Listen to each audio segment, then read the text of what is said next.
Bienvenidos y bienvenidas a Poesía Sin Fin, un podcast para estimular tu interés en la poesía mexicana de los siglos XX y XXI.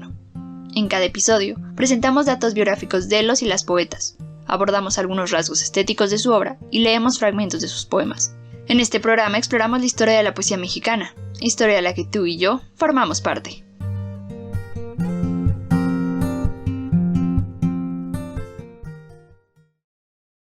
Ramón López Velarde, 1888-1921, guión basado en el texto de Esperanza Aguilera.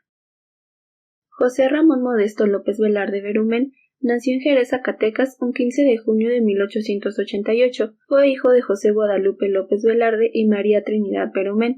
Creció dentro de una familia católica, por lo tanto, Velarde recibió una educación religiosa desde temprana edad, lo cual marcó un punto clave en su obra. Durante su adolescencia se enamoró de Josefa de los Ríos. Este amor le inspiró a escribir poemas como Elogio a Fuensanta de 1908, donde se vislumbra la mezcla entre amor y religiosidad que después se transformó en uno de los temas más recurrentes de su poesía, la dualidad entre lo erótico y lo religioso.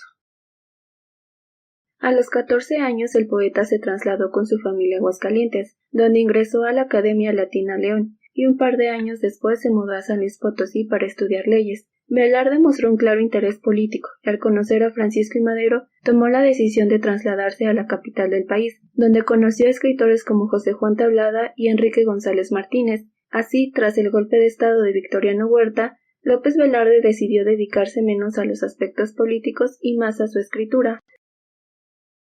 La producción de Velarde fue breve pero bastante fructífera, pues en 1905 vio la luz su primer poema titulado Aún Imposible, el cual fue publicado en el semanario El Observador, a cargo del periodista y abogado Eduardo José Correa, quien se convirtió en un gran amigo suyo. López Velarde tuvo una participación muy activa en diversas revistas.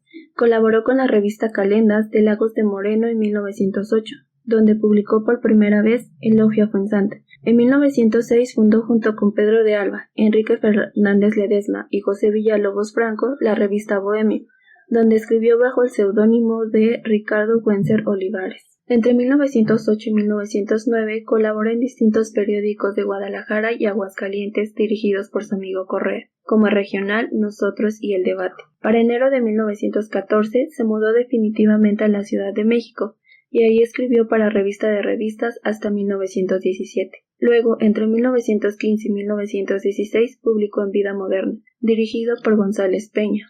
Al año siguiente, el poeta tuvo la oportunidad de dirigir la revista Pegaso, junto con sus compañeros Enrique González Martínez y Efraín Rebolledo. Sin embargo, esta actividad duró solo 4 meses. En 1921 colaboró en la revista impulsada por José Vasconcelos, El Maestro, donde se leyó por primera vez La Sove Patria, poema que el escritor no logró haber publicado pues murió poco antes. Durante varios años redactó textos en prosa y en verso en diversas revistas, pero es hasta 1916 que sale a la luz su primer poemario, La Sangre Devota. Algunos años más tarde sale a la luz su segundo libro, Zozobra de 1919, que es su última publicación en vida. El poeta zacatecano falleció a los 33 años, pero después de su muerte se editaron obras como El Minutero de 1923, El Son del Corazón de 1932 y Don Febrero y otras prosas de 1952.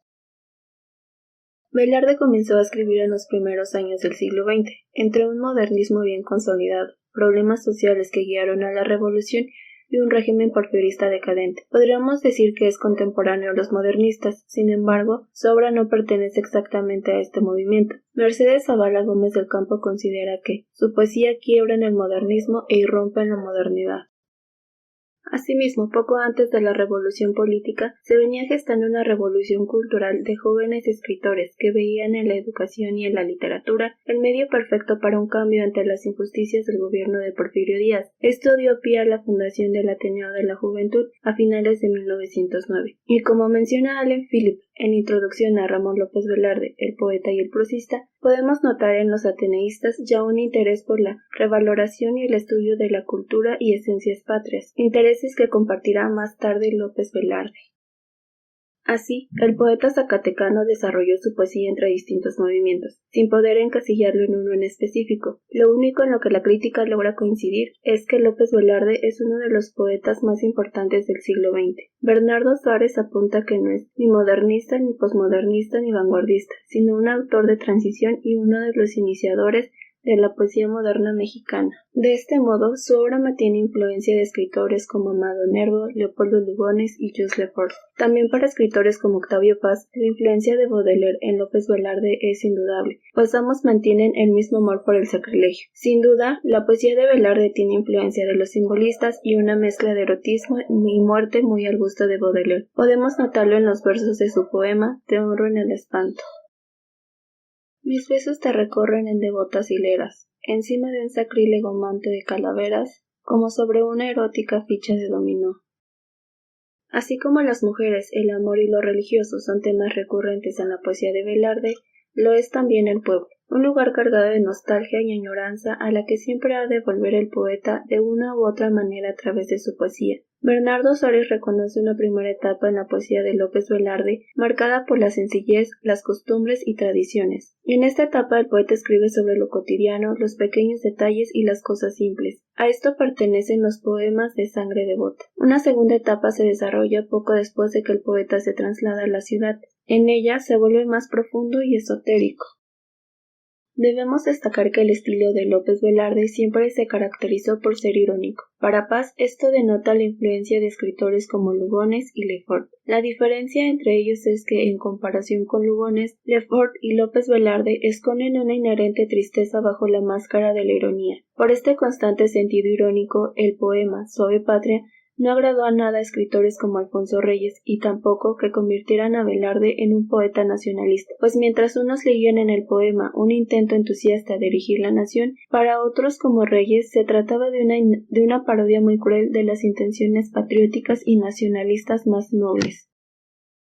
Te diré como una épica sordina, la patria es impecable y diamantina, suave patria, permite que te envuelva en la más honda música de selva, con la que me modelaste por hetero, al golpe cadencioso de las hachas, entre risas y gritos de muchachas y pájaros de oficio carpintero. Sin embargo, nacionalista o no, Ramón López Velarde marcó un cambio en la poesía y en la cultura mexicana. Su poesía se continúa leyendo. Incluso podemos ver ecos suyos en algunas generaciones después, en poetas como Ricardo Molinari y Silvina Ocampo son un claro ejemplo. Dado que Suave Patria fue introducida como lectura obligatoria en las escuelas durante muchos años, la crítica todavía discute la posible influencia de este poema en el muralismo mexicano. Incluso, el poeta José Gorostiza creyó que La Patria fue sin duda el descubrimiento más posible de López Velarde, porque teniéndola al alcance de la mano, nadie antes que él quiso enterarse de su existencia. Te agradecemos tu presencia.